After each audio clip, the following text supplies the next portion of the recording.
नमस्कार, बहुत स्वागत है आप सभी का हमारे इस खास पेशकश हेलो डॉक्टर कोरोना से जंग में। मैं हूं प्रथा शुक्ला। तो अब से लगातार हम 1 घंटे तक लगातार हम कोरोना को लेकर बातचीत करने वाले हैं कि क्या कुछ उसके लक्षण हैं, क्योंकि कोरोना को लेकर देश भर में हाहाकार मचा हुआ है। कोरोना से बचाव के लिए देश को लॉकडाउन किया गया है, जिससे कोरोना के संक्रमण को फैलने से रोका जा सके। इस जंग में हमें कोरोना को हराना है। इसके लिए सबसे पहले ये जानना होगा कि क्या है कोरोना के लक्षण, क्या करें क्या ना करें जिससे कोरोना से बचा जा सके। इन्हीं सब सवालों का जवाब देने के लिए हमारे साथ में एक एक्सपर्ट मौजूद है। शिशु रोग विशेषज्ञ डॉक्टर अशोक भट्टर जी हमारे साथ में स्टूडियो में मौजूद है। डॉक्टर अशोक, बहुत स्वागत है आपका। तो सबसे पहला सवाल डॉक्टर अशोक आपसे मैं ये जानना चाहूंगी कि जैसे कि हमने अपने दर्शकों को भी बताया कि आज की जो स्पेशली हम शिशुओं को लेकर, बच्चों को लेकर हम बातचीत करने वाले हैं और कॉलर्स भी हमारे साथ में इस दौरान कार्यक्रम में जुड़ेंगे। हर हमेशा बड़ों को लेकर बातचीत होती है, लेकिन शिशु के बारे में आज के संक में हम विशेष तौर पर चर्चा करेंगे कि उनमें क्या कुछ लक्षण पाए जाते हैं, कैसे उन्हें बचाया जा सकता है। अगर रेशियो की बात करें तो कहीं ना कहीं अभी बच्चे जो हैं वो कहीं ना कहीं एक सेफ जोन में है। बच्चों में थोड़ी कम ये स्थिति देखने को मिल रही, कोरोना पॉजिटिव केसेस बच्चों में कम आ रहे हैं। लेकिन उससे पहले मैं अपने दर्शकों को बता दूं कि अगर आपके मन में कोई सवाल है, आप अपनी किसी समस्या का समाधान आप पाना चाहते हैं, घर बैठे अगर आपके मन में कोरोना को लेकर कोई सवाल है जिसका जवाब आपको अब तक नहीं मिल पाया है, तो उन सभी आपके सवालों का जवाब हमारे इस कार्यक्रम में आपको मिलेगा। आपको डायल करना होगा 0771-424-2281, 828384। ये तमाम 4 नंबर है जिस पर आप कॉल कर सकते हैं किन्हीं भी एक नंबर पर। नंबर्स आपके टीवी स्क्रीन पर लगातार फ्लैश भी हो रहा है। एक कॉलर हमारे साथ में इस वक्त जुड़ भी चुके हैं। रायपुर से हमें तेजराम जी ने कॉल किया है। तेजराम जी, बहुत स्वागत है आपका हमारे इस खास कार्यक्रम में। क्या जानना चाहते हैं आप? डॉक्टर अशोक हमारे साथ स्टूडियो में मौजूद हैं, सवाल रखें। जी हेलो जी तेजराम जी, सवाल रखें अपना। जी, मैं डॉक्टर साहब से एक बच्ची के बारे में प्रश्न पूछना चाहता हूँ। जी। मेरी 2 साल की बच्ची है, उसके पेट के में दर्द रहता है डॉक्टर साहब। इनकी 2 साल की बच्ची है और उनके पेट में दर्द की शिकायत लगातार ये देख रहे हैं, तो ये इनका सवाल था। इसके लिए क्या कुछ आप सुझाव देंगे? ये यदि पेट दर्द पहले से हो रहा है तो जिस विषय पे अभी आज अपन है कोरोना, इससे इसकी संभावना बिल्कुल नहीं के बराबर है। और इसमें मेरी सलाह है कि यदि पेट दर्द सतत होता है या रात को नींद भी इससे खराब हो जाती है, कि इतना ज़्यादा दर्द है कि रात को नींद खुल जाती है, या इतना दर्द है कि बच्चा लगातार मतलब ये कई बार उल्टी कर लेता है पेट दर्द के कारण, या उसे कोई इंजेक्शन वगैरह की ज़रूरत पड़ती है, तो उसके लिए सोनोग्राफी या कोई जांच करवा लें और अपने डॉक्टर चिकित्सक से ज़रूर मिल लें। और यदि सामान्य सा पेट दर्द है कि बच्चे को जब अपन खाना लेके बैठे और बच्चा खाने के समय बोलता नहीं मेरा पेट दर्द दे रहा है, या खेल रहा है और बच्चे ने बोल दिया मेरा पेट दर्द हो रहा है और फिर खेलने निकल गया, मोशन बिल्कुल ठीक हो रहा, वॉमिटिंग नहीं हो रही है, रात को सोता भी ठीक है, तो इसके लिए चिंता करने की बात नहीं है।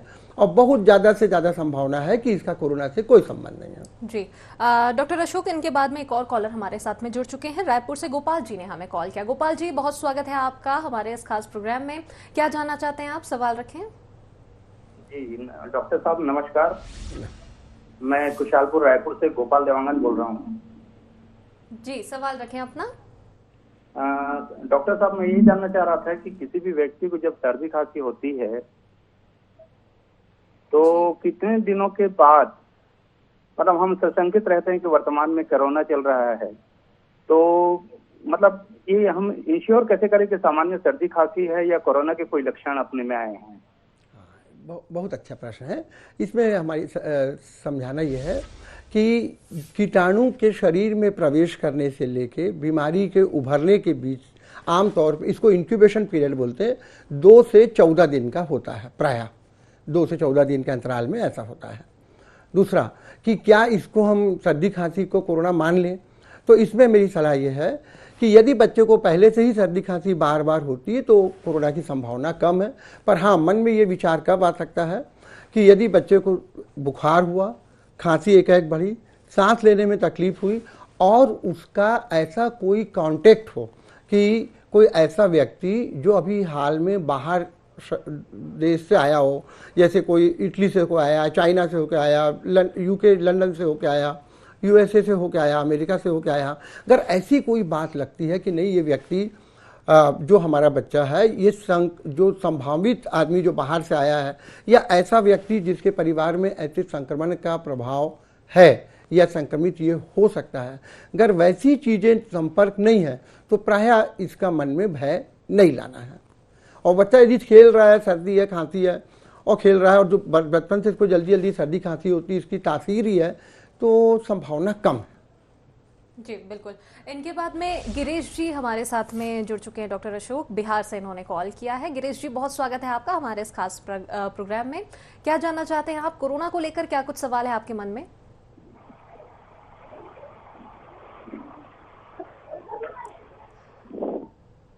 गिरीश जी, आपको आवाज मिल पा रही है?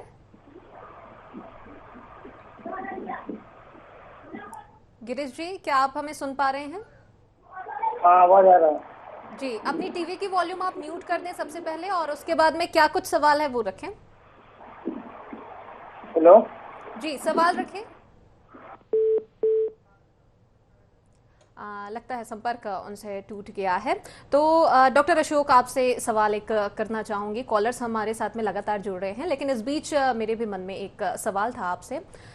लगातार हम अभी जो कोरोना की जो स्थिति है, हर रोज नए आंकड़े आ रहे हैं। मौतों के आंकड़ों की अगर बात करें या कोरोना पॉजिटिव केसेस की बात करें तो हर रोज इन तमाम आंकड़ों में इजाफा होता जा रहा है, ये आंकड़े बढ़ते ही जा रहे हैं।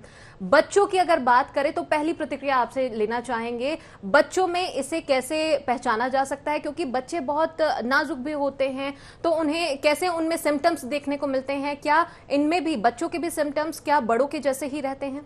प्रायः बड़ों के जैसे ही लक्षण होते हैं, बुखार, खांसी, सांस लेने में तकलीफ और एकाएक इसका बढ़ जाना।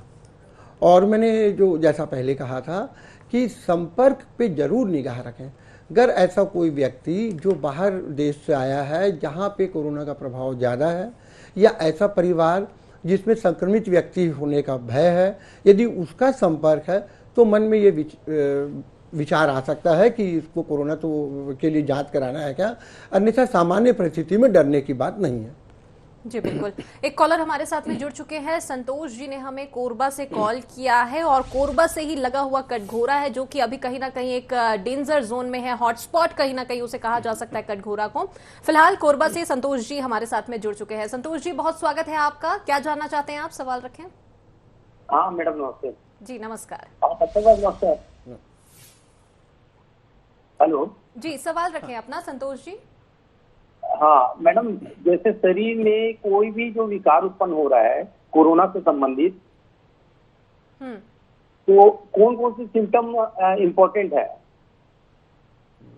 जैसा अभी मैंने बताया, प्रायः रेस्पिरेटरी मतलब जो सांस लेने की जो ऑर्गन है उससे संबंधित ज़्यादातर होता है। बुखार, खांसी, सांस लेने में तकलीफ, कभी कभी पेट की भी कोई तकलीफ होती है, पर वो बहुत कम होती है। तो ये लक्षण से अपन यदि एकाएक बढ़ रहा है, और मैं फिर से एक बार समझा रहा हूँ, अगर अपन संक्रमित व्यक्ति की जो संभावित संक्रमित व्यक्ति है, अगर उसके संपर्क में है या जो सही में ही संक्रमित है उसके संपर्क में, तो ही डरना है। अदरवाइज यदि बच्चा सर्दी खांसी की तासीर वाला है और सामान्य सा ही लग रहा है और उसमें बुखार नहीं है, बच्चा खेल भी रहा है, सर्दी है, तो ये सर्दी ही का प्रभाव है, इसमें ज़्यादा डरने की बात नहीं है।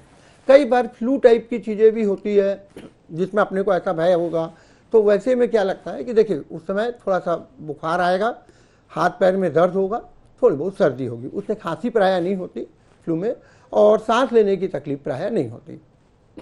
बिल्कुल। इनके बाद में परमजीत जी हमारे साथ में जुड़ चुके हैं, डूंगरगढ़ से इन्होंने कॉल किया है। बहुत स्वागत है आपका परमजीत जी हमारे इस खास प्रोग्राम में। क्या जानना चाहते हैं आप, सवाल रखें। जी डॉक्टर साहब नमस्कार। सर नमस्कार जी। सर, ये अपने को जो कोरोना से संबंधित है, क्या क्या है उसमें सावधानियां बरतनी चाहिए सर?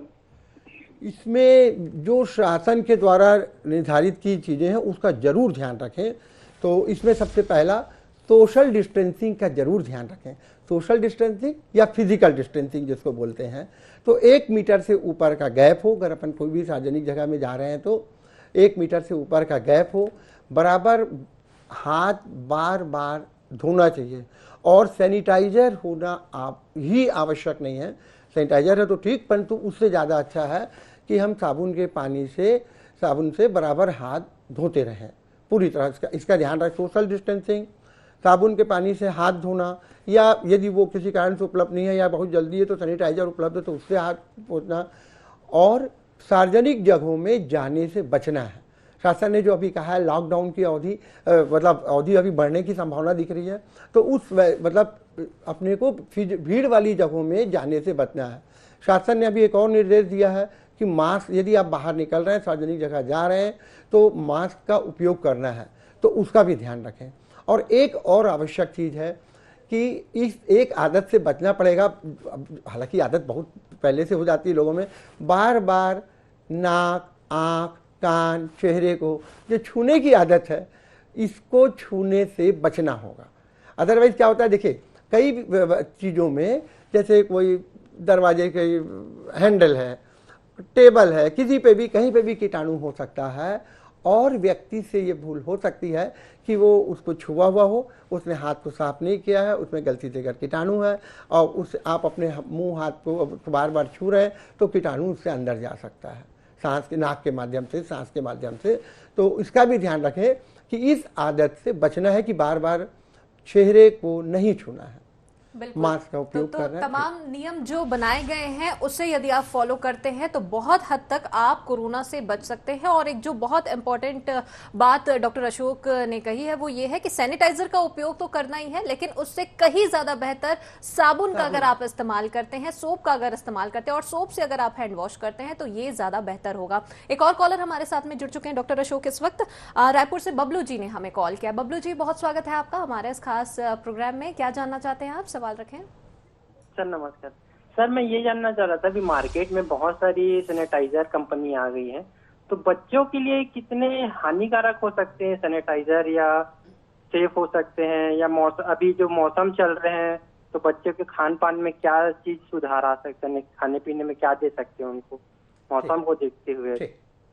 दो प्रश्न है। पहला, सैनिटाइजर की सुरक्षा के मतलब जो हम यूज़ कर रहे हैं वो सुरक्षित है कि नहीं। ऐसा मानते हैं कि 60% प्लस, कई लिटरेचर 70% प्लस वाली भी बोलते हैं, अल्कोहल कंटेनिंग कोई भी सैनिटाइजर का जो अच्छे, जो गवर्नमेंट के द्वारा अप्रूव्ड है, आप इनका आराम से यूज़ कर सकते हैं। और ये समस्या ज़रूर आती है कि कई बार सैनिटाइजर या बार बार साबुन से हाथ धोने पे कई बार हाथों में सूखापन हो जाता है। अगर ऐसा है तो कोई भी मॉइस्चराइजिंग क्रीम या इवन नारियल का तेल भी बहुत ज़्यादा अच्छा रहता है, उससे भी हाथ यदि बराबर 2-3 बार जब अपने हाथ पहले साबुन से धो लिया और उसके बाद में जब सूख जाए तो थोड़ा सा ये मॉइस्चराइजिंग क्रीम या नारियल का तेल लगा लिए तो उससे वो जो ड्राइनेस वाला है वो प्रॉब्लम सुलझ जाएगा। तो बच्चों की स्किन ज़्यादा सॉफ्ट होती है तो वो वाली चीज़ अपनी बचेगी यदि नारियल का तेल का उपयोग कर लेते हैं तो। दूसरा आपने पूछा खान पान का, तो इसके लिए यही है कि बच्चे घर का बना हुआ आहार का ही उपयोग करें, सुरक्षित आहार का उपयोग करें, सुरक्षित पेयजल का उपयोग करें। घर में बनी हुई सब चीज़ों का उपयोग कर सकते हैं। और मैं इसलिए भी इसको ऐसा बोल रहा हूँ कि देखिए घर में जो भी चीज़ बनती है वो कुक हो जाती है, तो जैसे ही कोई चीज़ मतलब गर्म होती है, कुक हो जाती है, तो उसके बाद में वो प्रायः इस कीटाणु से सुरक्षित हो जाती है, इससे फ्री हो जाती है। तो अपन घर का बना हुआ आहार यूज़ करें। हाँ, चिल्ड जो पदार्थ हैं, एकदम ज़्यादा कोल्ड ड्रिंक, ठंडी चीज़ें, कोल्ड ड्रिंक है, आइसक्रीम है, इनको अपने को अवॉइड करना चाहिए। जो रखे हुए आहार हैं, प्रिजर्व जो फूड होते हैं, उनको अवॉइड करके ताज़े बने हुए आहार का उपयोग करें। बिल्कुल, तो ताज़े बने आहार का उपयोग करना। और सैनिटाइजर को लेकर जो बातचीत हो रही थी, और बहुत ही एक अच्छा सवाल बबलू जी के माध्यम से उन्होंने पूछा है, और ये सवाल उनके माध्यम से मिला कि सैनिटाइजर जिसकी बात हम जस्ट अभी कर रहे थे, तो बच्चों में क्योंकि यूजुअली आदत होती है कि वो सैनिटाइजर का इस्तेमाल किया और हाथ को बच्चे जो है वो यूजुअली अपने मुंह में ले जाते हैं, तो ये कहीं ना कहीं ज़्यादा रिस्की हो सकता है, ज़्यादा खतरे की स्थिति ये निर्मित हो सकती है। आगे हम विस्तार से इस पर आपसे जानकारी लेंगे, लेकिन बहरहाल एक और कॉलर हमारे साथ में जुड़ चुके हैं। राजेश जी ने हमें कॉल किया है काटा भांजे से। राजेश जी, बहुत स्वागत है आपका। क्या कुछ सवाल है आपके मन में कोरोना को लेकर? जी नमस्कार डॉक्टर साहब, मैं ये जानना चाहता हूं कि इम्यूनिटी बढ़ाने की जो बातें हो रही है उसके संबंध में मैं ये जानना चाह रहा हूं कि अपने शरीर में इम्यूनिटी बढ़ाने, प्रतिरोधक क्षमता बढ़ाने के लिए हमको क्या क्या करना चाहिए? बहुत अच्छा प्रश्न है और इसका ना एविडेंस बेस्ड जवाब एकदम ज़्यादा नहीं है। जैसे साइंटिफिकली जैसे बोलते हैं ना, एविडेंस बेस्ड चीज़ें बोलना चाहिए, वो इतना ज़्यादा उपलब्ध नहीं है। पर एक सामान्य सी चीज़ लगती है मुझे कि बड़े व्यक्ति को, जो एडल्ट हैं, अगर वो बराबर एक्सरसाइज करते हैं, योगा करते हैं, बराबर बार बार पानी पीते रहते हैं, हाइड्रेशन का ध्यान रखते हैं और घर का बने आहार का उपयोग करते हैं, तो उससे इम्यूनिटी बढ़ती है। कुछ प्रश्न जरूर इस बारे में भी लोग मन में, कई बार हमारी क्लिनिक में भी हमसे पूछते हैं कि जैसे आहार में आंवला है, संतरा है, मौसम्बी है, इनके लिए क्या करें। तो ये जो साइट्रस फूड होते हैं ये विटामिन सी कंटेनिंग होते हैं और एंटीऑक्सीडेंट भी होता है इनमें होता है जो, तो उसके कारण ऐसा मानते हैं कि इनसे प्रतिरोधक क्षमता इम्प्रूव होती है, बढ़ती है। और एक चीज मैं और कहना चाहूंगा, दहशत में कोई नहीं रहे। दहशत में रहने से भी बड़ी मुश्किल होती है। लोग एकदम प्रसन्न रहें, मजे से रहें, सावधान रहें, परंतु दहशत में मत रहें तो भी ठीक होगा। बिल्कुल, तो सतर्क रहना है, सावधान रहना है, लेकिन दहशत में नहीं रहना है, यानी कि मेंटली प्रेशर के साथ में नहीं रहना है। एक पॉजिटिविटी कैरी करके आपको चलना होगा और कोरोना से लड़ना होगा। राजस्थान से इस वक्त राजेंद्र जी हमारे साथ में जुड़ चुके हैं। बहुत स्वागत है आपका राजेंद्र जी हमारे इस खास पेशकश में। कोरोना को लेकर आपके मन में क्या कुछ सवाल है, क्या जानना चाहते हैं आप?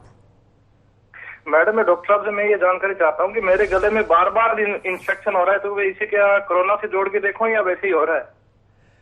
यदि आपको पहले से ही गले का इन्फेक्शन जल्दी होता है तो बहुत ज़्यादा संभावना है कि कोरोना से इसका कोई लेना देना नहीं है।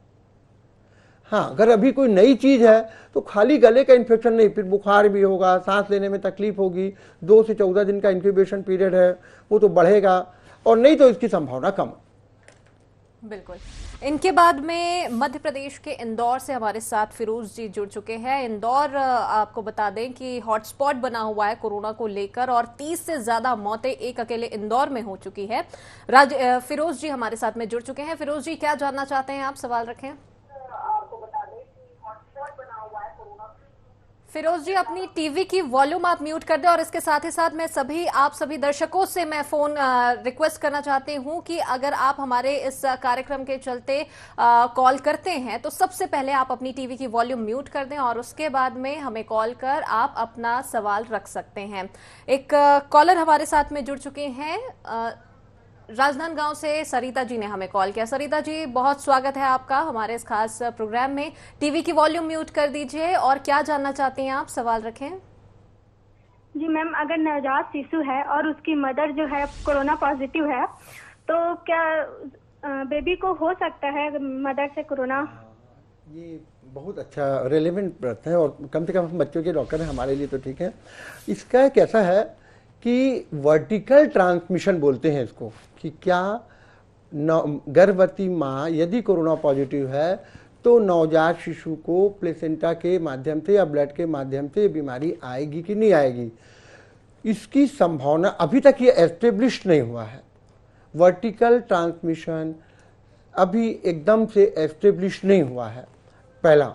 दूसरा, पर हाँ, नवजात शिशु माँ के कांटेक्ट में जैसे ही पैदा होने के बाद आएगा या तो एक संभावना है कि कांटेक्ट के माध्यम से इसमें हो सकता है।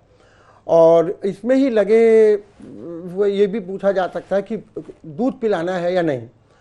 दूध के माध्यम से भी कोरोना पॉजिटिव मदर के दूध से भी नवजात शिशु को ये आने की संभावना नहीं है।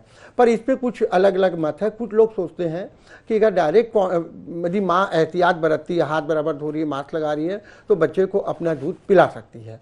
या दूसरा तरीका समझौते का इसमें यह भी हो सकता है कि ब्रेस्ट पंप से माँ का दूध निकाल लिया जाए और नवजात शिशु को उससे पिला दिया जाए, और जैसे ही मदर का निगेटिव होता है वो डायरेक्ट ब्रेस्ट फीडिंग पे आ जाए।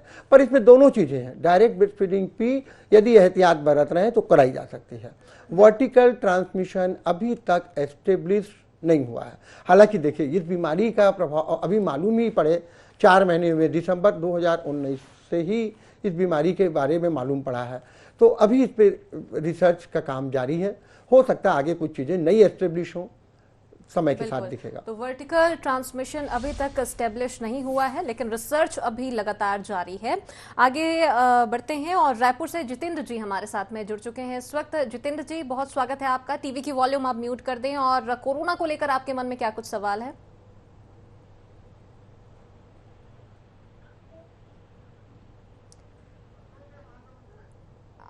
लगता है संपर्क उनसे टूट गया है। अशोक जी हमारे साथ में जुड़ चुके हैं, महासमुंद से इन्होंने कॉल किया। अशोक जी, बहुत स्वागत है आपका। कोरोना को लेकर क्या कुछ जानना चाहते हैं आप? सवाल रखें। डॉक्टर साहब नमस्कार। डॉक्टर साहब नमस्कार। जी, सवाल रखें अपना अशोक जी।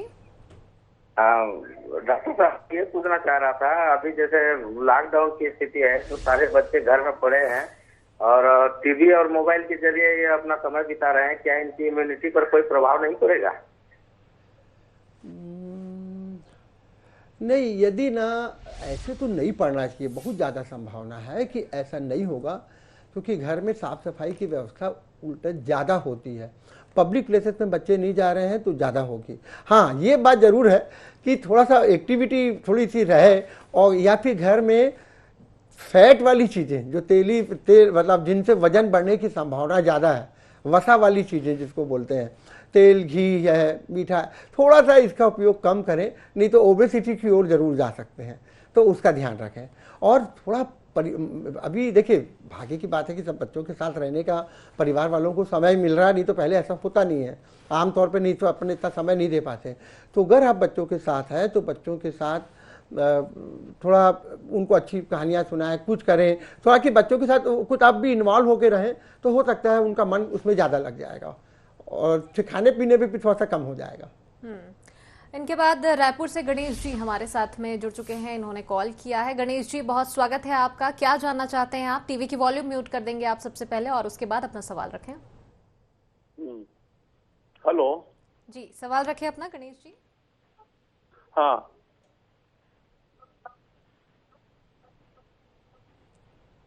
टीवी की वॉल्यूम आप म्यूट कर दीजिए और क्या सवाल करना चाहते हैं आप? बोल रहा हूँ रायपुर से। जी जी जी जी। आप बहुत अच्छा रिप्लाई दे रहे हैं, बहुत सामयिक विषय है। जी जी। आप डॉक्टर के साथ साथ किसान भी हैं, मुझको जहाँ तक जानकारी है।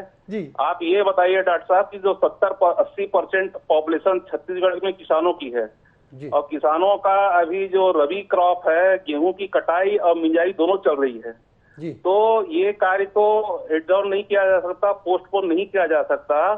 तो सोशल डिस्टेंसिंग का पालन करते हुए और पर्याप्त सावधानी बरतते हुए किसान भाई जो बहुत सारे लोग संख्या में इसको सुन रहे हैं आपके प्रश्न उत्तर को, आप ये बताइए कि ये गेहूं की कटाई और उसके बाद गेहूं की मिंजाई दोनों ही करना बहुत आवश्यक है, इसको अवॉइड भी नहीं किया जा सकता है। तो किसान भाइयों को आप किस प्रकार से सलाह देंगे कि क्या सावधानी बरतते हुए दोनों कार्य जो है वो किए जा सकें? बहुत ही अच्छा प्रश्न है, और बहुत इसमें ये है, गेहूं की कटाई है या वन सब्जियों का काम है।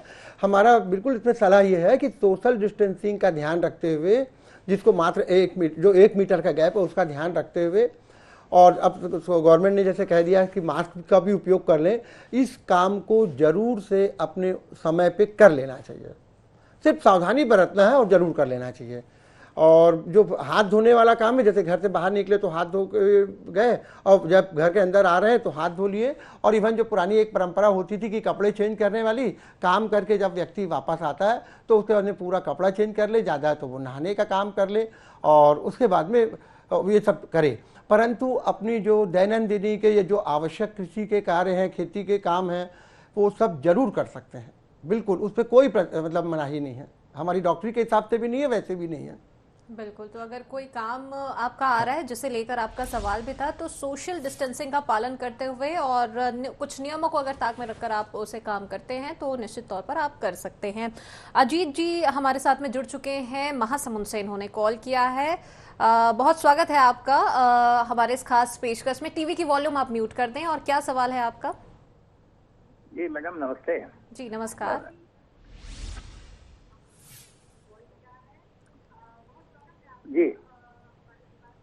जी सवाल रखें अपना। जी मैडम जी। डॉक्टर साहब, एक परेशानी है जो मेरे परिवार में है। एक महिला है जो पिछले 7 साल के बाद आज माँ बनने का सौभाग्य मिल रहा है उसको, लेकिन चूंकि लॉकडाउन के परिधि में उसे उसे जी जी जी जी परिवार जी कई दिनों से घरों में कैद है, जिसे चिंता व तनाव में जी रही हो बेचारी। और इस पोजीशन में लॉकडाउन खत्म होने के बाद अगर उसकी डिलीवरी होती है तो उसका बच्चे पे क्या असर पड़ेगा, उसके चिंता तनाव ग्रस्त होने की वजह से बच्चे पे क्या असर पड़ेगा उसका। सबसे पहले तो मैं उनको आश्वस्त करूंगा, और आपने बहुत अच्छा प्रश्न पूछा, इसके माध्यम से सभी गर्भवती माताओं को भी आश्वस्त करूंगा कि इससे डरने की बात नहीं है। गर्भवती माओं को अतिरिक्त खतरा नहीं है, बस जो सावधानी बरतना है बस उसका ध्यान रखना है। तो इससे मैंने जो पहले भी मैंने कहा, कोई दहशत की बात नहीं है, इतना डरने वाली बात नहीं है। और गर्भवती माताओं को तो भी फिर से बोल रहा हूँ कि कोई डरने वाली बात नहीं है, बस सावधानी क्या क्या बरतना है। एक कि अति आवश्यक हुए बगैर जो अपनी गायनेको जो डिलीवरी डॉक्टर से जिनके अपन जाते हैं उसकी ज़रूरत नहीं पड़ेगी। सिर्फ जो आवश्यक विजिट होती है मैडम से अपने संपर्क बनाए रखें, जो भी जहाँ डिलीवरी का काम करवाना है उनसे संपर्क बनाए रखें। जब वो बोलती है कि आना है तभी उनके पास जाएं, अर्थात आना आवश्यक विजिट ही पे जाएं, घर से बाहर निकले। दूसरा, सोशल डिस्टेंसिंग का घर में भी पालन करें, बराबर हाथ धोने वाला जो नियम है उसका ध्यान रखें, इसमें और आहार का ध्यान रखें, बराबर आराम भी करती रहें, दहशत में बिल्कुल मत रहें। और एक चीज़ मेरे को और इसके अभी अब आपके माध्यम से सबको कहना है कि प्रायः अपने यहाँ जो 7वें महीने में एक फंक्शन होता है जिसमें लोग आते ही हैं और कुछ ना लोगों से संपर्क होता है, उस फंक्शन को यदि ना करें तो या टालें तो अच्छी बात है। बस और कोई चिंता की बात नहीं है, माँओं को बिल्कुल डरने की बात नहीं है। यदि माँ को रोग नहीं है तो बच्चे को बिल्कुल नहीं आएगा, बिल्कुल डरने की बात नहीं है, ऐसा कुछ नहीं होने वाला है। इवन मैंने तो अभी जो बताया है वो ये भी बताया है कि यदि माँ को है भी तो भी तय नहीं है कि वर्टिकल ट्रांसमिशन से नवजात शिशु को आएगा कि नहीं आएगा, इसलिए इसमें बिल्कुल भयभीत होने की बात नहीं है। बिल्कुल, तो कुल मिलाकर सोशल डिस्टेंसिंग ही एक केंद्र है जिसका पालन हम सभी को करना है। और जैसे कि डॉक्टर अशोक ने बताया अभी कि अगर प्रेगनेंसी वाला पीरियड अभी चल रहा है तो 7वें महीने में जो फंक्शन होता है, जो घर का जो गैदरिंग होती है लोगों की, तो वो यदि आप टालें या उसे नहीं करते हैं तो ज्यादा बेहतर होगा, क्योंकि इससे सोशल डिस्टेंसिंग का जो नियम बनाया गया है उसे आप फॉलो कर पाएंगे। एक कॉलर हमारे साथ में कहना था कि माँ यदि थोड़ा सा भी अनुभवी होगी, समझती होगी, तो अपने फीटल जो मूवमेंट है उस पर निगाह रखें। यदि फीटल मूवमेंट माँ को लगता है कि कम हो गया है, कोई बात है, तो फिर तुरंत अपने चिकित्सक जो भी हैं उनसे मिले, अदरवाइज आराम से घर में रह सकती है। जहाँ तक 13 सप्ताह की विजिट, 19 सप्ताह की विजिट जो जरूरी, और एक 32 सप्ताह की विजिट, उस समय मैडम के पास विजिट यदि मैडम बुलाती है तो या जो भी देख रहे हैं बुलाते हैं तो चले जाए बस। बिल्कुल। इनके बाद में एक और कॉलर हमारे साथ में जुड़ चुके हैं, छत्तीसगढ़ की न्यायधानी जिसे कहा जाता है, यानी कि बिलासपुर से हर्ष जी ने हमें कॉल किया है। हर्ष जी, बहुत स्वागत है आपका हमारे इस खास प्रोग्राम में। टीवी की वॉल्यूम आप सबसे पहले म्यूट कर दीजिए, और कोरोना को लेकर क्या कुछ सवाल है आपके मन में? हर्ष, आपको आवाज मिल पा रही है हमारी? लगता है संपर्क उनसे टूट गया है। रुपेश जी हमारे साथ में जुड़ चुके हैं राजनांदगांव से। रुपेश जी, बहुत स्वागत है आपका। क्या कुछ सवाल है आपका कोरोना को लेकर? जी जी मैडम, आपको नमस्कार, और डॉक्टर साहब को भी बहुत बहुत नमस्कार मैडम जी। हेलो जी। मेरा एक प्रश्न ये था डॉक्टर साहब से कि जैसे कोरोना के बारे में कहा जाता है कि कोरोना का ज्यादातर जो इफेक्ट है शरीर के लंग्स पे ज्यादा होता है, फेफड़े पे ज्यादा होता है, ऐसा बहुत सारा चीजों में देखने सुनने और जो जानकारी है उसके हिसाब से ये पता चलता है। तो थोड़ी सी एंजाइटी हो जाती है कि हमारा लंग्स, मतलब सर्दी खांसी किसी को है ही नहीं है तो भी क्या लंग्स सीधा खराब हो सकता है क्या? मैं डॉक्टर साहब से ये पूछना चाह रहा था कि लंग्स खराब होने के साइन क्या है? अगर किसी को खांसी नहीं है, फीवर नहीं है, और एक एंजाइटी मन में बैठ गई है कि कहीं लंग्स में कुछ हो तो नहीं रहा है, तो ये ऐसा क्या संभव है क्या? देखिए, मैं फिर से ये बात सच है कि दहशत बहुत हो गई है, मैं भी मानता हूँ, पर बिल्कुल भी दहशत वाली चीज़ नहीं है अपने यहाँ। तो अपने यहाँ शासन, चाहे केंद्र शासन है, स्टेट सरकार है, इतना फास्ट सबने एक्शन लिया है कि अपने यहाँ वैसी अभी तकलीफ वाली बात नहीं है। इसलिए इसको दिमाग से निकालें। यदि संक्रमित व्यक्ति के का संपर्क नहीं हुआ है, एक या सर्दी खांसी और एकाएक सांस की तकलीफ, चेस्ट पे मतलब एकदम सांस लेने में तकलीफ नहीं है, तो डरने की बात नहीं है, ऐसा कुछ नहीं है। सामान्य सर्दी खांसी में सब कोरोना नहीं हो रहा है और बिल्कुल डरने की बात नहीं है। अभी तक जो भी स्थिति जो सामने आई थी और जो भी डिस्कशन हो रहा था वो बड़ों को लेकर हो रहा था कि क्या कुछ लोगों में सिम्टम्स देखने को मिलते हैं, क्या करना चाहिए क्या नहीं करना चाहिए। लेकिन आज का हमारा विषय कुछ अलग है, क्योंकि आज हम बच्चों के बारे में बात कर रहे हैं, शिशुओं के बारे में हम लगातार चर्चा कर रहे हैं। और फोन लाइंस भी हमारे लिए आप सभी के लिए खुले हुए हैं। आप सभी हमें कॉल कर सकते हैं और आपके मन में जो कुछ भी सवाल है वो आप कर सकते हैं। इसी कड़ी में एक कॉलर हमारे साथ में जुड़ चुके हैं, दुर्ग से अर्पित जी ने हमें कॉल किया है। अर्पित जी, बहुत स्वागत है आपका हमारे इस खास प्रोग्राम में। क्या जानना चाहते हैं आप? सवाल रखें। जी धन्यवाद। डॉक्टर साहब नमस्ते। ये जो टेम्परेचर का कहा जा रहा है कि टेम्परेचर से भी ये हो रहा है, जैसे कि बाहर विदेशों में लोग इसकी मौतें इतनी ज्यादा हो रही है, अपने देशों में कम है, तो क्या ये टेम्परेचर भी इस पे कुछ फर्क करता है? ये एकदम से आपका प्रश्न अच्छा है। एकदम से ऐसा अभी एस्टेब्लिश तो नहीं हुआ है, पर ये संभावना जरूर मानी जा रही है कि चूंकि वायरल इन्फेक्शंस अधिक तापमान में कम हो जाते हैं, उनके बढ़ने की गति भी कम हो जाती है, तो उम्मीद है कि अपने यहाँ थोड़ा सा बेहतर स्थिति रहे, अपने यहाँ वो तकलीफ उतनी ज़्यादा ना आ पाए जितना बाहर में है। और ये कीटाणु, परंतु इसकी मुश्किल क्या है कि इस वाले वायरस की कि ये लगभग 57 डिग्री सेंटीग्रेड तक सर्वाइव हो जाता है। तो और 57 डिग्री सेंटीग्रेड आमतौर पे टेम्परेचर जाता नहीं है, उतना बहुत ज़्यादा हो जाएगा, तो उससे एकदम ज़्यादा ही एडवांटेज हो जाएगा ये नहीं कह सकते। अपन सावधानी बरतेंगे तो इसकी स्प्रेड की गति कम होगी, ऐसा बिल्कुल लगता है इस मौसम में। बिल्कुल। बलौदा बाजार से एक कॉलर हमारे साथ में जुड़ चुकी हैं, आशी जी ने हमें कॉल किया है। बहुत स्वागत है आपका आशी जी। टीवी की वॉल्यूम आप म्यूट कर दें। और क्या सवाल है आपका? डॉक्टर अशोक से क्या जानना चाहते हैं आप?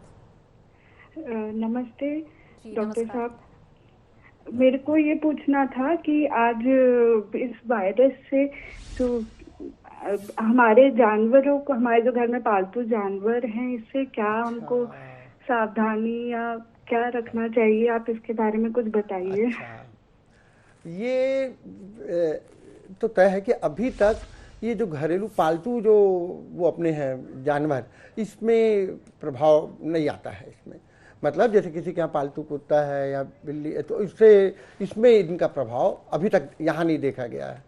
तो उसको आप बिल्कुल मतलब जैसा है वैसे रख सकते हैं, पर हाँ इसका बिल्कुल ध्यान रखें कि जब भी इनके फर में अब इसमें जो संभावना है वो ये है, रिमोट पॉसिबिलिटी जिसको बोलते हैं, कि उसके फर में मान जाइए किसी संक्रमित कोई कारण से संक्रमित कीटाणु आ गया हो, तो इसमें ये कहना है कि अगर आप उनके साथ में हैं और जब आप वापस आते हैं तो बराबर हाथ को धोने वाला नियम का पालन करना है।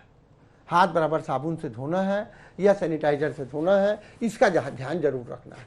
बस ये ध्यान रखना आवश्यक है। बाकी इन जानवरों से ये फैल रहा है, ऐसा कोई भी ऐसा एस्टेब्लिश नहीं हुआ है। बिल्कुल। इनके बाद में राजधानी रायपुर से हरिराम जी हमारे साथ में जुड़ चुके हैं। हरिराम जी, बहुत स्वागत है आपका। सबसे पहले आप अपनी टीवी की वॉल्यूम म्यूट कर दीजिए। कोरोना को लेकर क्या कुछ आपके मन में सवाल हैं, क्या जानना चाहते हैं आप? जी मैं टीवी पर एक आरोग्य सेतु ऐप के बारे में जानना चाहता था मैम। आरोग्य सेतु ऐप्स के बारे में? हाँ, उसका बिल्कुल वो करें, शासन की ओर से बहुत अच्छा वो ऐप जारी किया गया है, वो बिल्कुल आप उसको डाउनलोड करके उससे अपनी समझ चीज़ों को मतलब कई चीज़ों का सबका निराकरण हो सकता है, बिल्कुल करें। बिल्कुल। इनके बाद में श्रवण जी हमारे साथ में जुड़ चुके हैं, अंबिकापुर से इन्होंने कॉल किया है। श्रवण जी, बहुत स्वागत है आपका। टीवी की वॉल्यूम म्यूट कर दीजिए और क्या जानना चाहते हैं, क्या कुछ सवाल है आपके मन में कोरोना को लेकर? डॉक्टर साहब नमस्कार, मेरा ये क्वेश्चन है कि ये जो कोरोना वायरस है ये बच्चों और बुजुर्गों दोनों पर ज्यादा इफेक्टेड करता है, तो हमें बच्चों को किस तरह से इसके बचाव करना चाहिए? और क्या है जनरली बच्चे लोग में सर्दी और खांसी बहुत जल्दी आ जाता है, तो ये क्या प्राइमरी स्टेज होता है, तो हम इससे कैसे रोकथाम करें? देखिए, इसमें मेरा आपको बताना ये चाहता हूँ कि अब बच्चों में अपने जो विकासशील देश हैं, अपन लोग जैसे हैं, जहाँ पे अभी जहाँ पर BCG वैक्सीन का उपयोग हो रहा है, जैसे अपने देश में हो रहा है, अपने प्रदेश में BCG वैक्सीन के उपयोग के कारण ऐसा मान रहे हैं कि बच्चों में प्रभाव कम देखा जा रहा है। तो अच्छी बात यह है कि बच्चों में इसका प्रभाव कम देखा जा रहा है। अभी अपने देश में तो ये हो रहा है, और इसमें ये समझाना है कि जो बच्चों में जो बाकी सावधानी बरतना है कि जैसे पब्लिक प्लेसेस में नहीं जाना है, सोशल डिस्टेंसिंग का ध्यान रखना है, सुरक्षित आहार का उपयोग करना है, तो इस तरीके से बच्चे अपने सुरक्षित रहेंगे। हाँ, बुजुर्गों में ये बात सच है कि जिनकी उम्र 60 साल से ज़्यादा है और या जिनको डायबिटीज़ है, शुगर की बीमारी है, या हार्ट का प्रॉब्लम है, या सांस की तकलीफ है, या जो यदि कैंसर के रोगी हैं, या कि उनको किसी कारण से जो इम्यूनोसप्रेसिव ड्रग्स हैं, जो दवाइयाँ प्रतिरोधक क्षमता शरीर की घटाती हैं, किसी कारण से अगर वो दी जा रही हैं, जैसे प्रेडनिसोलोन वगैरह, तो इन लोगों में, बुजुर्ग में या इन लोगों में थोड़ा संभावना बीमारी की ज़्यादा है। तो उन्हें अतिरिक्त सुरक्षा लेके प्रायः घर में उन ज़्यादा लॉकडाउन का उपयोग और एकदम ज़्यादा रखना चाहिए कि उन्हें घर में ही रहना चाहिए और सुरक्षित रहना चाहिए। श्रीकांत जी हमारे साथ में जुड़ चुके हैं, राजधानी रायपुर से इन्होंने कॉल किया है। श्रीकांत जी, बहुत स्वागत है आपका। कोरोना को लेकर क्या कुछ जानना चाहते हैं आप, सवाल रखें। लगता है संपर्क उनसे टूट गया है। एक और कॉलर भिलाई से जुड़ चुके हैं, मुन्ना जी ने हमें कॉल किया है। बहुत स्वागत है आपका मुन्ना जी। टीवी की वॉल्यूम आप म्यूट कर दें और क्या जानना चाहते हैं, क्या कुछ सवाल है आपके मन में कोरोना को लेकर?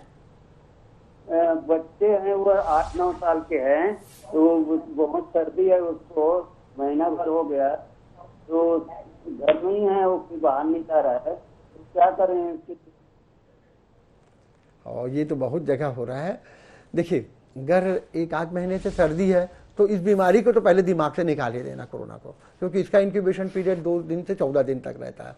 हाँ, अब रही बात सर्दी का इलाज, तो सर्दी के लिए आप जो भी दवाइयों का घर में पहले सर्दी के लिए उपयोग किए हैं, जैसे लिवोसेट्रिजिन है, सेट्रिजिन है, या क्लोरफेनिरामिन का कोई सिरप है, जैसे डेलकॉन है, सिनारेस्ट AF है, मॉन्टीमैक है, लिवोसेट्रिजिन है, लिवोसेट है, जो भी दवाइयों का आपने पहले उपयोग किया या आपके चिकित्सक जिन्होंने पहले उसे देखा हुआ है, अगर उन्होंने कुछ लिखा है या जिनसे आपका संपर्क हो सकता है, उनसे सलाह लेके उन दवाइयों का उपयोग आप कर सकते हैं। इसमें अभी AIIMS medical council of India ने भी ये छूट दिया हुआ है। अदरवाइज टेलीफोनिकली या वीडियो इससे व्हाट्सएप से इलाज की मनाही थी, पर अभी छूट दी हुई है कि यदि किसी को कोई तकलीफ है तो वो अपने चिकित्सक से सलाह ले सकते हैं और चिकित्सक ऐसी सलाह दे भी सकते हैं इसमें। जी, इनके बाद में श्रीकांत जी हमारे साथ में एक बार फिर से जुड़ चुके हैं, रायपुर से इन्होंने कॉल किया है। श्रीकांत जी, बहुत स्वागत है, सवाल रखें अपना। जी धन्यवाद मैडम। एवं बच्चों सर को नमस्कार। मेरा सर आपसे एक चीज पूछना चाहूंगा सर। एक्चुअली मेरी बेबी 11 जनवरी को बेबी ने जन्म लिया था, उसका फर्स्ट और सेकंड वैक्सीनेशन तो मैंने प्रॉपर कराया था सर, लेकिन तीसरा वैक्सीनेशन मेरा ड्यू रह गया, जो कि लॉकडाउन के चलते मैं अभी नहीं करा पाया हूँ। उससे रिलेटेड मैं ये जानना चाहता हूँ कि उसको नहीं करा पाया हूँ तो फ्यूचर में करा पाऊंगा या कोई दिक्कत तो नहीं होगी उससे? ये बहुत ही अच्छा प्रश्न है और ये बहुत सभी पालकों के लिए भी आगे भी काम आएगा। देखिए, सभी टीकाकरण इस दौरान जारी रखे जा सकते हैं, परंतु चूंकि अभी ये मान रहे हैं कि कम से कम बच्चों का एक्सपोजर भीड़ वाली जगह में कम से कम हो, इसलिए बोल रहे हैं कि अभी थोड़ा सा पोस्टपोन कर लें, थोड़ा सा आगे बढ़ा लें। और आगे बढ़ाने से कोई रिस्क नहीं है। जैसे आप ना यदि विदेशों यूरोपियन कंट्रीज़ का US वगैरह का चार्ट देखेंगे तो वो लोग तो 2 वैक्सीन के बीच में, जैसे अपने देश में 4 हफ्ते का गैप बोलते हैं अपन कि हर महीने टीका, शुरू में जो टीके लगते हैं 1.5 महीने, 2.5 महीने, 3.5 महीने में लगते हैं, परंतु उधर यदि आप देखेंगे उनके चार्ट को तो 6 से 8 सप्ताह का गैप वो करवाते हैं, वैसे रूटीन में भी करवाते हैं। तो इस तरीके से मेरा ये समझाना है कि अगर किसी कारण से टीके के बीच में गैप आपके डॉक्टर ने कहा है कि अभी बढ़ा दीजिए तो कोई चिंता की बात नहीं है, पर टीका लगना भी ठीक है, जरूरी है, क्योंकि टीका लगना भी है। तो फिर आप चाहें तो अपने डॉक्टर से जब अपॉइंटमेंट लेते हैं तो वैसा वाला समय चूज कर सकते हैं जिस समय कम से कम लोग हों उनके अस्पताल में, क्लिनिक में कम से कम लोग रहे। तो उस समय फिर क्या होता है कि आप गए, फट से टीका लगवाए आ गए, तो बच्चे का बाकी लोगों से एक्सपोजर बच जाएगा। टीका लगवाया भी जा सकता है, पोस्टपोन करेंगे तो भी रिस्क नहीं है। जैसे ही लॉकडाउन खुलता है अर्लीस्ट में लगवाइए, ये भी हमारी सलाह है कि जैसे ही लॉकडाउन खुलता है अर्लीस्ट में सभी बच्चे टीकों के लिए अपॉइंटमेंट लेके टीके लगवा लीजिए। हाँ, कुछ टीके हैं जो लॉकडाउन में भी लगवाना मजबूरी है, जैसे यदि रेबीज का किसी को टीका लग रहा है, कुत्ता काटा हुआ है और उसके टीके का समय ड्यू है, वो लगना अनिवार्य है, फिर उसमें समझौता नहीं हो सकेगा, उसको लगाना अनिवार्य है। जी, तो फर्क समझना होगा कि क्या कुछ अर्जेंसी है वैक्सीनेशन की, अगर उसे डिले किया जा सकता है तो निश्चित तौर पर उसे डिले भी किया जा सकता है, और लॉकडाउन की स्थिति जब क्लियर होती है, जब स्थिति स्पष्ट हो जाती है, लॉकडाउन जब खुल जाते हैं वापस से, और तब आप वैक्सीनेशन बच्चों का करवा सकते हैं और बेमितरा से में कराएं, ताकि पोस्टपोन नहीं हो जानी, तो ऐसा ना हो अपन कोरोना से नहीं, बाद में जो टीके से बचने वाली बीमारियां उनसे मुश्किल में आए। हाँ। तो अर्लीस्ट पे उसका अपॉइंटमेंट लेके टीके लगवा लीजिएगा। बिल्कुल। बेमितरा से रामेश्वर जी ने हमें कॉल किया है इस वक्त। डॉक्टर अशोक, रामेश्वर जी बहुत स्वागत है आपका हमारे इस खास पेशकश में। कोरोना को लेकर क्या कुछ जानना चाहते हैं आप डॉक्टर अशोक से? सवाल रखें अपना। मेरा 3 साल का बेटी है,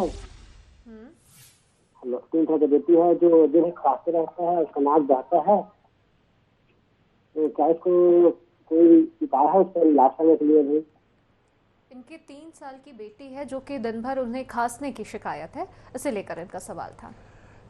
इसमें संभावना कम है। अपने यदि उसको कुछ संक्रमित व्यक्ति से संपर्क का कोई कारण अगर ऐसा नहीं दिख रहा है तो उसमें डरने की बात नहीं है। अपने चिकित्सक से बात करके दवाई ली जा सकती है। कोरोना का भय नहीं लगता मेरे को सुनने से तो। बिल्कुल। तो प्रिकॉशंस अभी लिए जा सकते हैं, और अभी के डॉक्टर अशोक जी ये भी बात है कि अभी जो कुछ भी सिम्टम्स देखने को मिल रहे हैं, चाहे वो नॉर्मल सी सर्दी हो, जुकाम हो, लोग इतने ज्यादा पैनिक हो चुके हैं कि उसे कोरोना से ही जोड़कर देख रहे हैं। चाहे वो बच्चों की समस्या हो या बड़ों की समस्या हो, हर कोई इसे कोरोना से लेकर देख रहा है, और इसीलिए यही वजह है कि वो ज्यादा परेशान भी हो जाते हैं। तो डरने की जरूरत नहीं है। जो नियम्स बनाए गए हैं, जो नियम बनाए गए हैं, उन तमाम रूल्स को आप फॉलो कीजिए और सेफ आप रह सकते हैं। भोपाल की ओर रुख करते हैं। भोपाल से हमारे साथ में आयुष जी जुड़ चुके हैं। आयुष जी बहुत स्वागत है आपका। क्या जानना चाहते हैं आप? सवाल रखें। डॉक्टर साहब मैं ये जानना चाह रहा था कि जैसे दूध के पैकेट और न्यूज़पेपर में भी सर इसके चांसेस है क्या वायरस के? ये ना अभी कई स्टडीज इसमें आ भी गई हैं जो कहती हैं कि नहीं, न्यूज़पेपर से ये नहीं फैलता है, क्योंकि इसको ऐसा मानते हैं पदार्थों के जैसे टाइप होते हैं, पोरस है ना, तो ये जो न्यूज़पेपर होते हैं ना इसको पोरस में मानते हैं। और देखिए ये बनने के जो तरीका है ना वो पूरा ऑटोमेशन से बनता है। देखा जाए तो जब जो प्रिंट होता है, मुड़ना करना सब जो है वो ऑटोमेशन से होता है। हाँ, अब जब तक कि वो व्यक्ति जो संक्रमित है वो इसको नहीं बांट रहा हो तब तक उसकी संभावना बहुत बहुत कम है। जिसकी तो मेरे से मोटे तौर पे कोई पूछेगा तो मैं बोलता हूँ नहीं, उसकी संभावना नहीं लगती है कि इससे फैलेगा, जब तक कि वो व्यक्ति स्वयं जो बांट रहा है वो संक्रमित ना हो। बहुत सावधानी बरतना है तो थोड़ी देर उसको बाहर रख लीजिए धूप में और फिर उसका उपयोग कर सकते हैं, पर मोटे तौर पर नहीं। साइंस में ऐसा कहीं एविडेंस बेस्ड ऐसा नहीं है, बिल्कुल नहीं है। हरदोई से अकरम जी ने हमें कॉल किया है। अकरम जी बहुत स्वागत है आपका। टीवी की वॉल्यूम आप सबसे पहले म्यूट कर दीजिए। क्या जानना चाहते हैं आप डॉक्टर अशोक से कोरोना को लेकर? क्या कुछ सवाल है आपके मन में?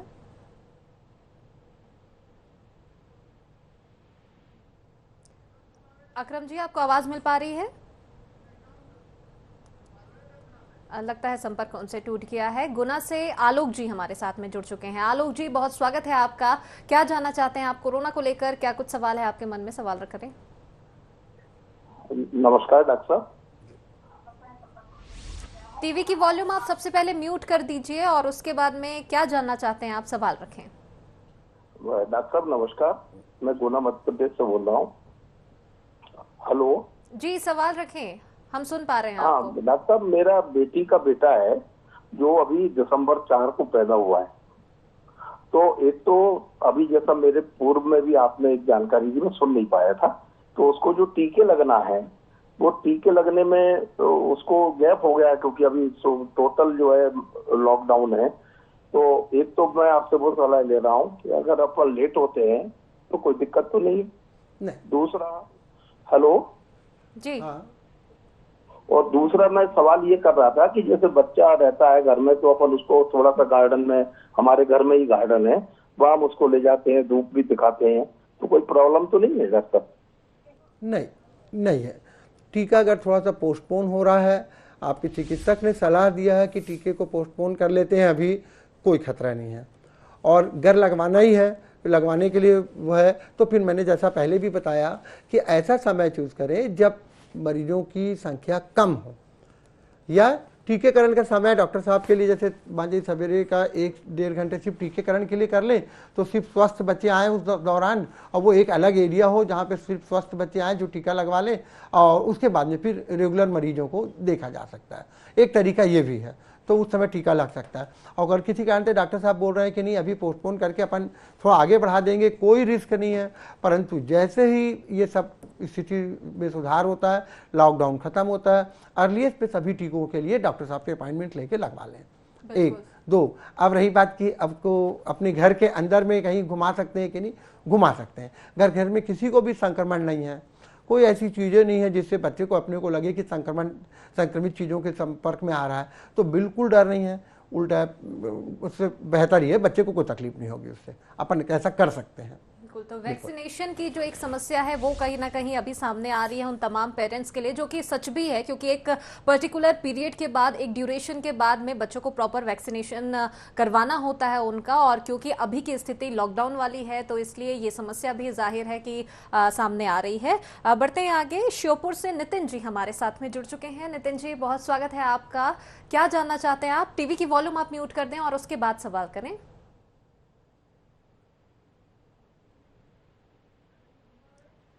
नितिन जी, आवाज मिल पा रही है आपको? लगता है संपर्क उनसे नहीं हो पा रहा है। मैं बार बार आप सभी से निवेदन कर रही हूं कि जब भी आप हमें कॉल करते हैं तो आप सबसे पहले अपनी टीवी की वॉल्यूम म्यूट कर दें, और उसके बाद में जो कुछ भी आप सवाल करना चाहते हैं वो आप हमारे साथ में जो एक्सपर्ट मौजूद हैं मेरे साथ स्टूडियो में, डॉक्टर अशोक भट्टर, उनसे आप पूछ सकते हैं। अहमदाबाद से शिवानी जी ने हमें कॉल किया है। शिवांगी जी, बहुत स्वागत है आपका। क्या जानना चाहते हैं आप? सवाल रखें। सर, मुझे एक क्वेश्चन था कि जैसे हम बाहर से कोई राशन लेके आते हैं या दूध के पैकेट होते हैं या सब्जियां होती है, तो हम उसे कैसे समझे कि वो इन्फेक्टेड है या नहीं, और या तो फिर उसे हम कैसे सैनिटाइज करके उसे यूज करें, तो वो मुझे जानना था। हाँ, ये तो बहुत सारे घरों की ये बात है, बहुत सारी परिवारों। इसमें देखिए, इसकी संभावना तो कम होती है, पर अपन ज़्यादा सुरक्षित तरीके से काम करना चाहें तो अपन ऐसा कर सकते हैं कि जो सब्जियों को अपन लाते हैं उसे वार्म वाटर से धो लें। वैसे तो मैं ये सलाह दूंगा कि इस आदत को तो बनाए भी रख सकते हैं आगे के लिए भी। उसका कारण ये है कि जब अपन वार्म वाटर से धोते हैं तो ठीक है, ये वायरस की भी संभावना कम हो जाएगी, और दूसरा यदि उसमें कोई भी इंसेक्टिसाइड का उपयोग हुआ है, मतलब कीटनाशक दवा का उपयोग हुआ है, तो वो भी धुल जाता है।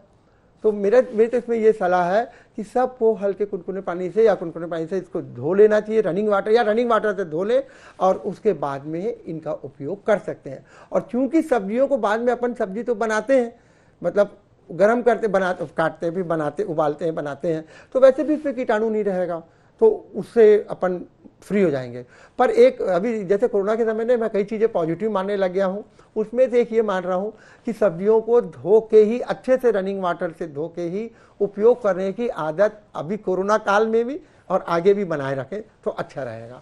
एक दूसरा, आपने और चीज़ों के लिए जैसे पूछा कि वो जो दूसरी भी पदार्थ जो आते हैं, यदि वैसे उनमें ऐसा है कि उनमें कीटाणु के रह सकने की संभावना कुछ में 8 से 12 घंटे रहती है, किसी में 24 घंटे भी रहती है, कुछ ऐसा है। तो आप चाहें तो अतिरिक्त सुरक्षा के लिए 8 से 10 घंटे या 12 घंटे उसको अलग रख दीजिए, उसके बाद उसका आप उपयोग कर सकते हैं, ऐसा कर लें। बिल्कुल, तो ये तो बात रही सामान की, और सब्जियों को लेकर भी जो सवाल था, तो ये बात सिर्फ अभी के सिचुएशन की नहीं है, कोरोना काल की ही बात नहीं है। इससे पहले भी की स्थिति देखें, उसके बाद की भी अगर स्थिति पर नज़र डालें तो ये स्पष्ट भी है, और शुरू से ये चलता है कि अगर आप बाहर से सब्जी खरीद कर लाते हैं तो उसे पहले धो लें अच्छे से, और उसके बाद में ही अपने किचन में आप लेकर जाएँ और फ्रीज में रखें, और उसके बाद में उसका उपयोग करें। दुर्ग की ओर बढ़ते हैं। आशीष जी ने हमें यहाँ से कॉल किया है। आशीष जी, बहुत स्वागत है आपका। टीवी की वॉल्यूम आप सबसे पहले म्यूट कर दीजिए। कोरोना को लेकर क्या कुछ जानना चाहते हैं आप? सवाल रखें। जी धन्यवाद मैडम। सर, मेरे को ये जानना है कि एक्चुअली कुछ दिन से मेरे को सर्दी हो रही है, सिर्फ सर्दी है, और रनिंग नोज है हल्की सी, तो क्या मुझे चेकअप के लिए जाना चाहिए कि क्या करूं? नहीं, बिल्कुल आवश्यकता नहीं है, इसमें डॉक्टर के यहाँ जाना आवश्यक नहीं है। कोरोना को मेरे को भी ऐसा समझ में आ रहा है कि आप इसमें कोरोना नहीं सोच रहे हैं, तो पूरी उम्मीद है इसमें कोरोना, तो आप सोचना भी मत। हाँ, अब रही बात सर्दी के लिए, तो सर्दी के लिए कोई भी जो सर्दी की दवा पहले आपने उपयोग किया हुआ है, ये चाहे तो वो कोई भी एंटीहिस्टामिनिक बोलते हैं उस ग्रुप की दवा यूज़ कर सकते हैं। कई बार ये सेल्फ लिमिटिंग कंडीशन भी होती है, कई बार अपने आप भी ठीक हो जाती है, और नहीं तो जो भी दवाइयाँ आपने पहले उपयोग किया, डेलकॉन दिया है, सिनारिस्ट दिया है, सेट्रिजिन दिया है, लिवोसेट्रिजिन दिया है, आप उसका उपयोग करके देख सकते हैं। नाक यदि एकदम बंद हो रही तो नेजल ड्रॉप का उपयोग करके कर सकते हैं, तो इसमें डरने की बात नहीं, डॉक्टर के यहाँ जाना अनिवार्य नहीं है जी। इनके बाद में धमतरी से दिव्यांशु जी ने हमें कॉल किया है। दिव्यांशु जी, बहुत स्वागत है आपका हमारे इस खास कार्यक्रम में। टीवी की वॉल्यूम आप सबसे पहले म्यूट कर दीजिए, और कोरोना को लेकर क्या कुछ सवाल है आपके मन में वो रखें आप सवाल। जी धन्यवाद मैम। नमस्ते सर। सर ये बात ये था सर कि जैसे हम लोग ने सुना था न्यूज चैनलों के माध्यम से, व्हाट्सएप के माध्यम से कि डिग्री जैसे ही बढ़ेगा अपना कोरोना का असर कम होते जाएगा, ऐसा जो गर्मी बढ़ेगा उस हिसाब से, लेकिन बढ़ गया है सर, लेकिन फिर भी उतना कम कहाँ हुआ है सर, वो और तो बढ़ते जा रहा है केसेस। केस का ना आपका प्रश्न अच्छा है, केस का डिटेक्शन बढ़ा है, ये बात सच है कि केस का डिटेक्शन बढ़ा है। तो मेरे को कई बार ऐसा लगता है कि टेस्ट सरकार अभी अपन ने जांच भी बहुत कर रहे हैं, इस कारण टेस्ट का डिटेक्शन रेट तो बढ़ा है, पर जैसा कम्युनिटी स्प्रेड एकदम से दिखता है, अभी अपन लॉकडाउन के कारण, सोशल डिस्टेंसिंग को मेंटेन करने के कारण, पर्सनल हाइजीन को जो अपन ने मेंटेन किया उसके कारण अभी अपन थोड़ा बेहतर स्थिति में है। तो मेरे को लगता है कि इसको मेंटेन कर करते हैं लॉकडाउन को, और अपन सोशल डिस्टेंसिंग को और हैंड हाइजीन वगैरह का ध्यान रखेंगे, मास्क का उपयोग करेंगे, तो प्रॉबली ये जो आपके मन में भय है ना कि बढ़ जाएगा या बढ़ रहा है, वो नहीं होगा, बहुत ज़्यादा संभावना है। और तापमान के बढ़ने से उम्मीद है कि चूंकि बाकी वायरल इन्फेक्शन की स्प्रेड की कम होती है, तो उम्मीद है इसकी भी कम होना चाहिए। बिल्कुल, तो बी पॉजिटिव। तो ये सवाल बहुत अच्छा निकलकर सामने आया कि ये बात जो शुरू में हो भी रही थी कि अगर टेम्परेचर बढ़ता है, टेम्परेचर में बहुत ज़्यादा बढ़ने की स्थिति कुछ निर्मित होती है, तो क्या कोरोना के केस में कम कोई आएगी, कम कुछ स्थिति निर्मित होगी, लेकिन अभी भी स्थिति जस की तस बनी हुई है। तो ये देखने वाली बात होगी बहरहाल कि आगे अब क्या कुछ स्थिति निर्मित होती है। तो ये तमाम आज के हमारे इस खास पेशकश में तो फिलहाल इतना ही। डॉक्टर अशोक भट्टर हमारे साथ में मौजूद थे। डॉक्टर अशोक, बहुत धन्यवाद आपका कि आज आप हमारे स्टूडियो में आए और हमारे दर्शकों को और हमारे कॉलर्स जो भी हमसे कार्यक्रम के दौरान में जुड़े, आपने उनके तमाम सवालों का जवाब दिया, और हमारे दर्शकों को आपने बहुत सी जानकारियां दी कि शिशुओं को लेकर क्या कुछ समस्या भी निर्मित हो रही है, क्योंकि हमेशा आमतौर पर बड़ों को लेकर बातचीत हो रही है कि उनमें क्या कुछ सिम्टम्स देखे जाते हैं, क्या करना चाहिए क्या नहीं करना चाहिए। लेकिन आज का हमारा विषय थोड़ा सा अलग था, हमने शिशुओं के बारे में बातचीत की। डॉक्टर अशोक से हमने ढेर सारी जानकारियां ली। तो तमाम जानकारी के लिए डॉक्टर अशोक आपका बहुत बहुत धन्यवाद। तो इसी के प्रकार आज के हमारे इस खास पेशकश में इतना ही। और आईएनएच भी आपसे अपील करता है कि तमाम नियम जो बनाए गए हैं, उन तमाम नियमों को, तमाम रूल्स को आप फॉलो करें, घर पर रहें, लॉकडाउन का पालन करें और सतर्क रहें, सुरक्षित रहें, और आप बने रहिए INH 24/7 के साथ। मुझे दीजिए इजाजत, नमस्कार।